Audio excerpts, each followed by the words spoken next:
All right, I want to explore a thread today that I think might be important. I think it might be helpful to gain some perspective, a little more clarity on how we think, maybe even reduce a little bit of suffering. Not to make a super bold claim, but maybe. And the way I want to explore this is starting with a bit of a sensitive topic, the idea of allowing children, really the transgender issue when it comes to children, allowing children to change their gender in whatever form that takes. I recognize the sensitivity of that topic. I really do on all sides. And part of that is what makes this such a valuable one to explore. Usually, the ones that are sensitive, that are so emotionally charged, that's where you can learn. But with that, I'm going to try and be as sensitive as I can be in kind of working through this.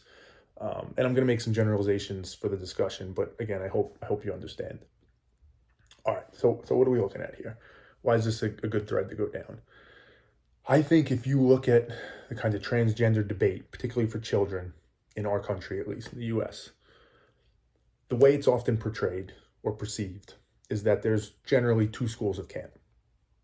There's one side which says you cannot allow a child who's not fully developed mentally, physically, um, emotionally to make decisions that big.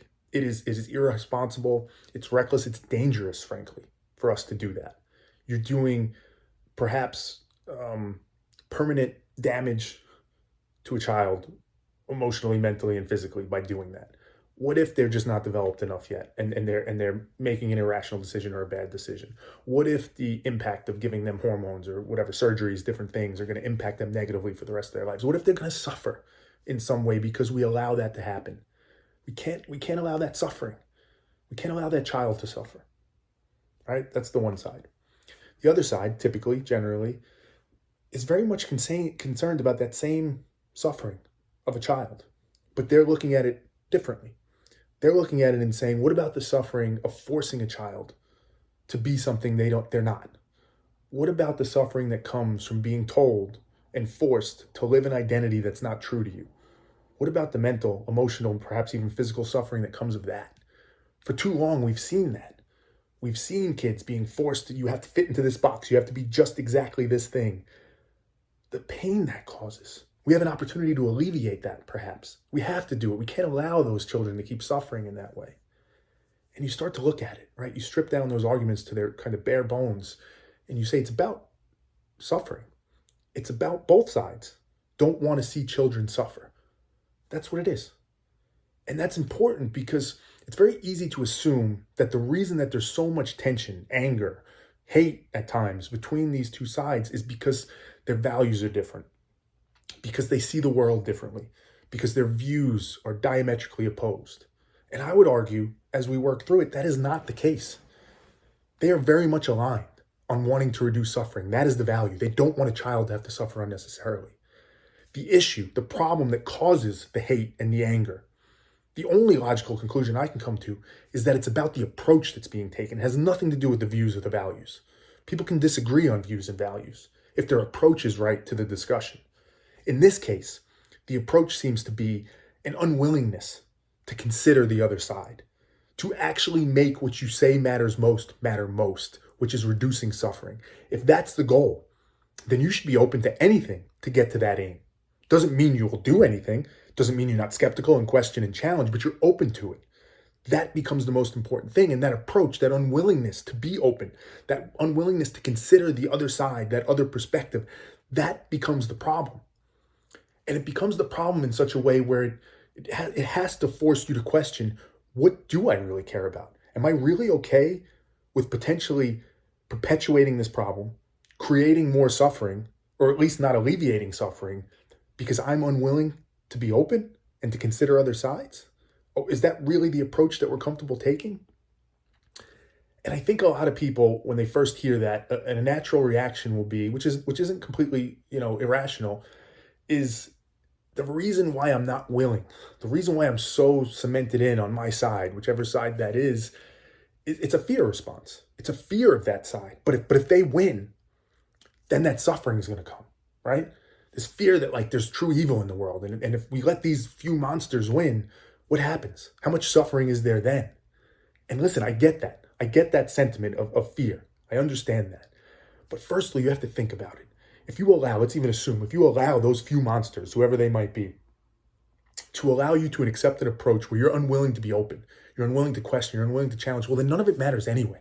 Then we're all monsters because we're no longer actually thinking rationally and worrying about what's actually going to get us to the outcome we want to get to.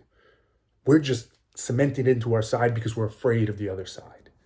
But I'll take it even further. I think you have to ask yourself, okay, what would it mean to be open?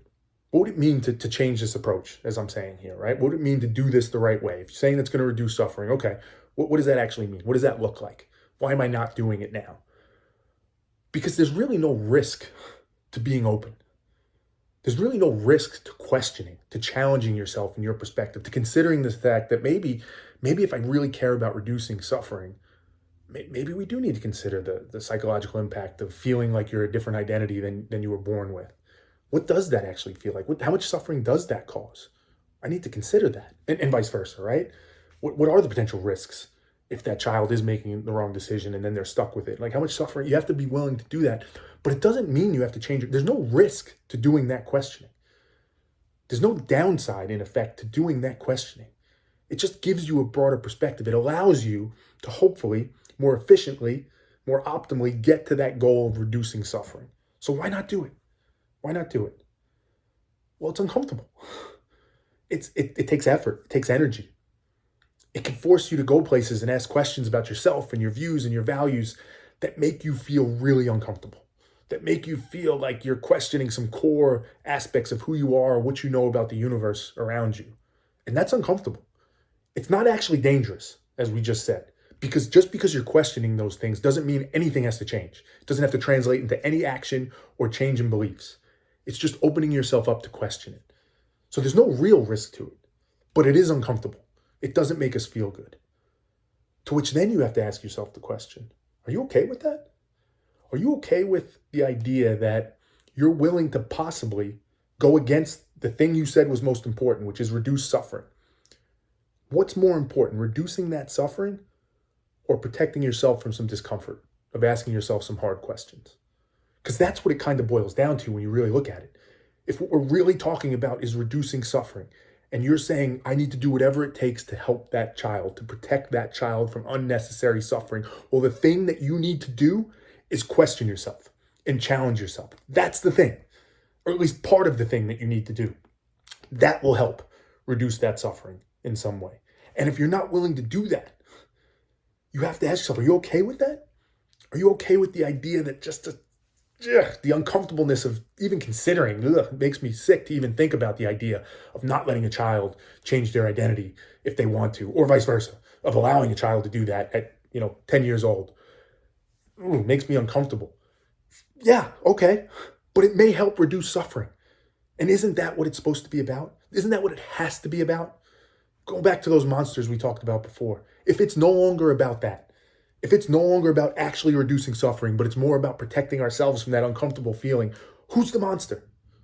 Who's the monster? And listen, we've all done it. I've done it. I will do it. We're all monsters. That's the point. We're all monsters and we're all beautiful and amazing people.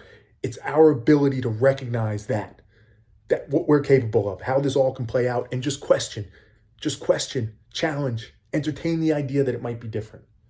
That's all it takes. I'm not saying it's easy. I'm not saying there's no effort or skill involved. I'm not saying it's not uncomfortable. It is uncomfortable. But what's more important? What's more important? Reducing the suffering? The thing that you're so committed to, that you're willing to fight tooth and nail and hate that other person over, right? Because you need to reduce suffering, unless it's going to make me uncomfortable. How can we be okay with that?